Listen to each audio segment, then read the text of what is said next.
Après avoir vu beaucoup de vidéos sur YouTube, des centaines de vidéos, je me suis dit je vais l'acheter avec mon argent. Donc je l'ai pas reçu de la part de DJI, j'ai pas été payé. Pareil pour le FPV original version 1, je les ai tous achetés avec mon argent et donc ça va être mon point de vue, sans filtre, sans rien. C'est parti.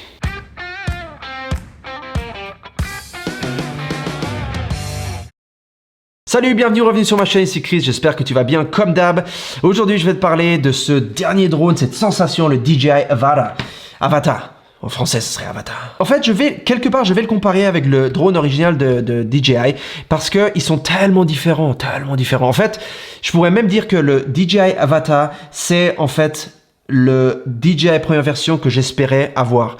J'aurais voulu que ça, ce soit pareil que ça au tout début. J'aurais économisé de l'argent, du temps, des pleurs, parce que je l'ai craché. D'ailleurs, j'ai fait une vidéo, tu peux aller la voir ici si tu l'as pas encore vu. Le seul but d'avoir un drone comme ça, c'est si t'es quelqu'un qui veut aller très vite, et tu peux aller jusqu'à 140 km/h sur papier, je l'ai jamais fait, mais en mode manuel. Donc il faut que tu saches piloter en mode manuel. Déjà, tu pars du point de vue que si tu sais pas piloter en mode manuel, bah en fait, tu pourras pas aller aussi vite. Alors, en Europe, on a un rayon de 2 km de rayon, en fait, pour nous balader. Donc tu vas à 140 km/h sur un rayon de 2 km de distance, ouf, tu vas pas avoir beaucoup de plaisir, je dirais. Hein, c'est pas un terrain de jeu énorme. Alors que lui, eh ben, il a une vitesse maximale de 98 km/h. Donc en fait, ça te fait une différence de 42 km/h de différence. Donc celui-là, il va un tiers plus rapide que celui-là.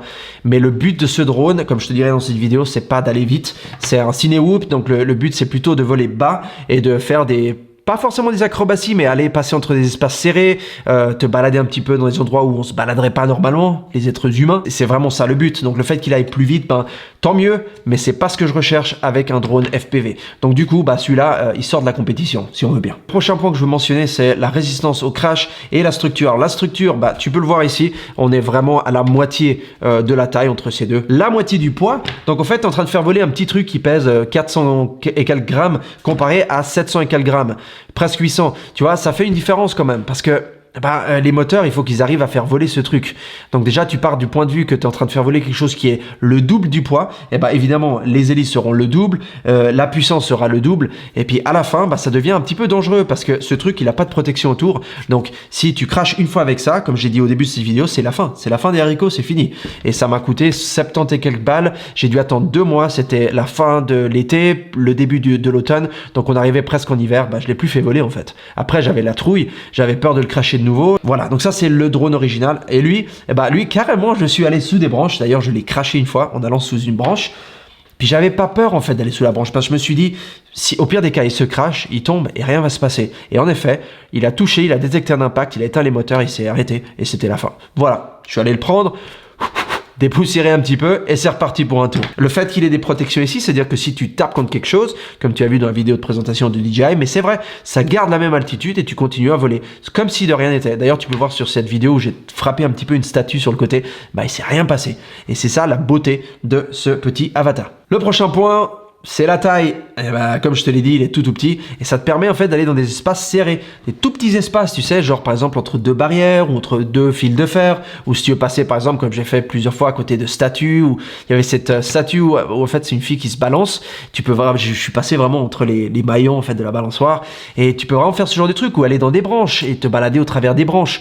Tu vois, ça te donne cette flexibilité que l'autre, bah il te donnera jamais en fait. Tu peux pas, parce que si tu passes entre des branches et tu touches une branche avec ça, ben ou la branche elle est capoute, ou les deux sont capoutes et ton drone y tombe et c'est fini encore une fois. Voilà. Mettons ces deux gars de côté, ces petits bonhommes, et on va parler maintenant du motion controller et du controller original. Alors, j'ai entendu plein de trucs, ok, plein de trucs comme quoi ça c'est un gimmick, c'est juste un truc, un gadget, ça sert à rien, tu vas vite t'enlacer, c'est pourri, etc., etc. C'est surtout les pilotes professionnels de FPV qui disent ça, et je les comprends, c'est normal, ça va jamais remplacer le mode manuel, mais si tu es quelqu'un qui veut faire de la vidéo d'immobilier, avoir ce contrôleur, c'est bien. Parce que tu peux tout simplement aller en avant, en arrière, tu tournes, hop, et tu montes et tu descends. Voilà. Ça maintient sa position dans l'espace, ça va pas bouger, ça va rester localisé là où c'est, et puis voilà. Donc c'est très bien. Si tu veux passer en mode acrobatique, en mode manuel, en mode FPV, tu te mets en mode FPV, tu desserres derrière, là je l'ai serré de nouveau, et là tu peux mettre les gaz depuis ici, c'est tout toi qui contrôle. Tu fais une fausse manœuvre, ton truc il crache et c'est fini. Le gros problème, c'est que si t'as pas des centaines d'heures à passer là-dessus, c'est là que il y a ça. Et comme tu vois ici, il y a par exemple ça, c'est l'accélération. Et ça te permet en fait d'accélérer tout doucement. Et si t'es pas complètement confiant ou t'as pas confiance en toi suffisamment comme moi au début, après tous les crashs que j'ai eu avec l'autre et les peurs et les voilà, ça m'a permis en fait de reprendre confiance en moi et de gentiment prendre de l'élan et avancer plus vite. Et après genre 30-45 minutes, ce truc, ça devient de la pure magie. Parce que tu peux voler super bas ras le sol, tu peux passer dans des petits espaces entre des branches, à côté d'objets, et en fait, tu t'en fiches parce que si ton drone, il touche quelque chose, eh ben, il se passe rien, il est protégé, les hélices, elles sont protégées.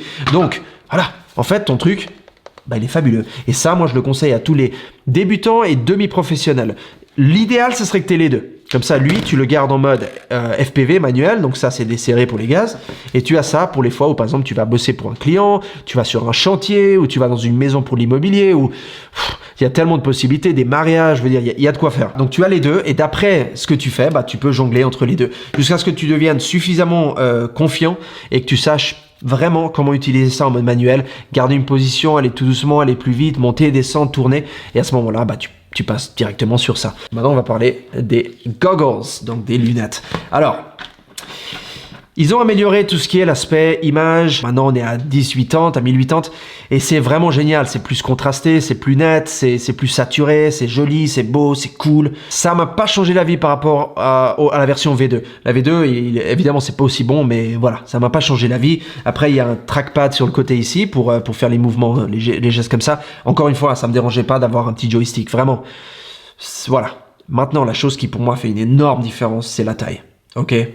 D'après l'utilisation dans la vraie vie, la taille de ces trucs, je veux dire, ça tu fermes et tu le mets dans ton sac avec ton avatar et c'est tout petit. Tu le remarques même pas. Tu prends ce truc, tu mets avec et puis voilà, c'est fini. Ça, non.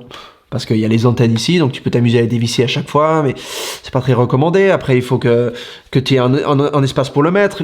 À l'arrière, c'est pas protégé ici. Alors que eux, oui, ils ont mis une protection.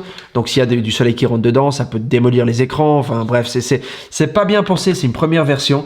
Donc juste pour ça, je prendrais la version 2, juste pour le fait que c'est tellement plus confortable à transporter en fait. Tu mets ça dans n'importe quel sac et c'est parti. Alors que pour la version 1, j'avais un sac dédié où je pouvais garder les hélices dessus. Attends, c'était la folie. Et si on parlait du bruit, parce que j'ai entendu plein de versions, j'ai entendu ceux qui disent « Ouais, c'est super bruyant, le volume est absolument trop fort et c'est... » Oui, ok, bon, si tu prends un Cinewoop, il va être aussi bruyant si ce n'est plus. Après, ça dépend des hélices que tu utilises, mais...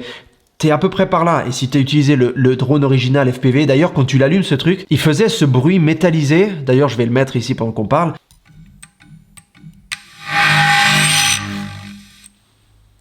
C'était un bruit mais tout simplement, en fait ça te faisait peur dès le départ en fait. Moi ça m'a intimidé dès le départ, et à chaque fois que j'allumais ce truc, t'es pas sûr, tu te dis ouais si je le crache et tout, ça va vite, c'est gros, c'est cassable, puis il y avait tous les LED qui s'allumaient devant, derrière, bref. Alors que lui maintenant il fait juste tout.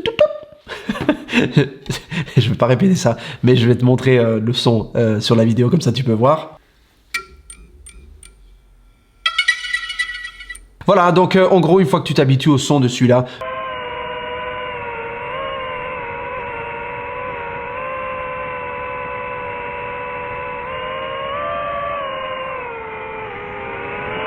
celui-là, en fait, il est vraiment pas si bruyant que ça. Après, j'ai les Mavic, le Mavic 2R, par exemple. Il est beaucoup moins bruyant, on est d'accord, mais ça, c'est plus pour du boulot de client, où tu sais, tu te balades par-dessus une maison, ou tu fais un paysage. Et c'est bien, parce que c'est pas censé aller aussi vite, c'est pas le même but. Alors que ça, c'est censé être agressif.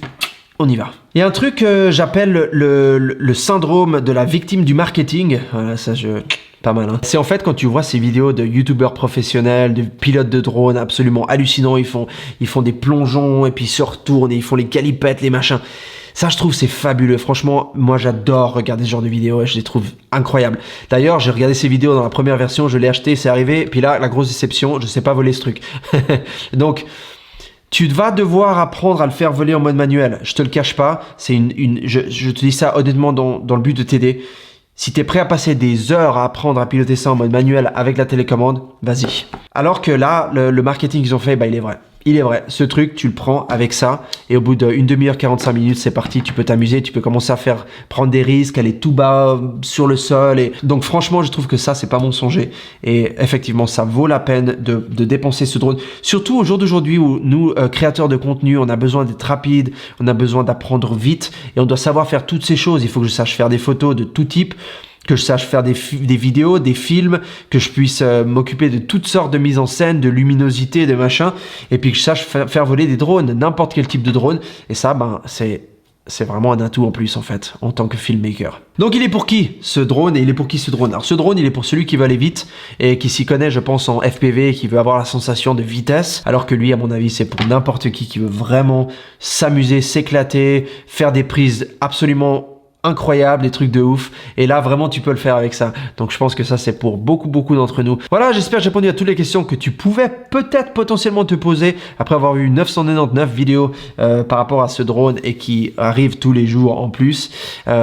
Si tu as d'autres questions, écris-le dans la section des commentaires ci-dessous. C'était le point de vue de Chris, de chez Chris Photographie. J'espère que ça a pu t'être utile, et comme d'hab, prends des belles photos, abonne-toi si c'est pas déjà fait, et je te retrouve très prochainement. Prends soin, ciao.